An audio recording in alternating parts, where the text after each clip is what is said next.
I'm working on a game with Sam and Jared about diving.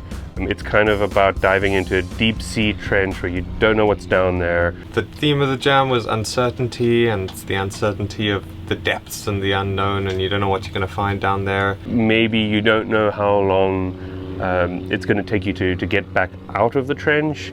The deeper you dive, the darker it's probably going to get, but also the stranger the fish are going to get. You have a lot of nervousness about entering this very hostile environment. When you go back to the surface, you can upgrade your oxygen tank and your fins and whatever, and then go deeper. I'm looking forward to some scary sea monsters that Jared's ideal at making. More like kind of alien things are going to get, like giant bone worms and like all sorts of crazy stuff. The terrain generation that Sam's putting together is going to look incredible and produce some really interesting and perhaps even confusing results. I'm working on the procedural generation at the moment. I want to have procedurally generated caves using cellular automata. It's procedurally generated, so we don't even know what's down there. Yeah. Cellular automata.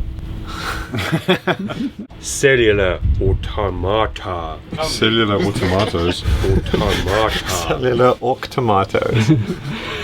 Cellular automata.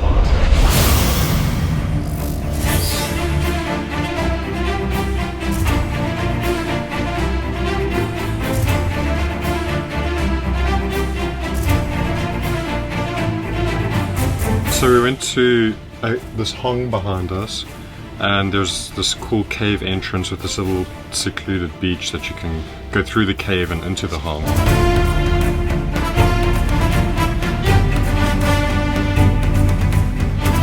There's a little bamboo, rickety wooden bridge, tight squeeze past some very pointy rocks, some stalactites.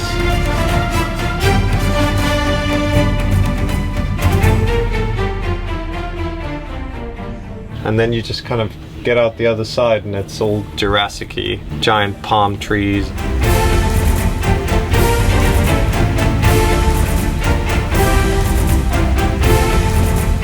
Very sharp rocks. Very sharp rocks. Many tiny crabs.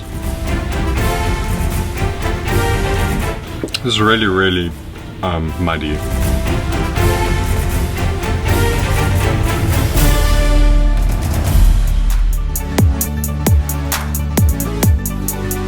I'm also excited about spending a little bit of time in making a small game with two big buttons. Both Clement and Jerry came down with this incredible gear and wires and gadgets. They came like Santa Claus to Thailand with bags full of gadgets. Jerry gave a talk about how these peripherals work and even deep into the programming side. Fun to play on the last day with like two different people mashing these big chunky buttons.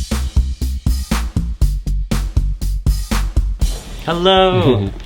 Dripping a lot of wires. This morning I was soldering some wire tips. It's called tinning. Your soldering iron. This is a beautiful little portable. Just comes apart. It's like an audio jack. Oh, wow. It's ridiculous. And then you just take a tiny bit of soldering and you just kind of paint it on the end. It just makes it really sturdy and good. These are little, kind of little dials.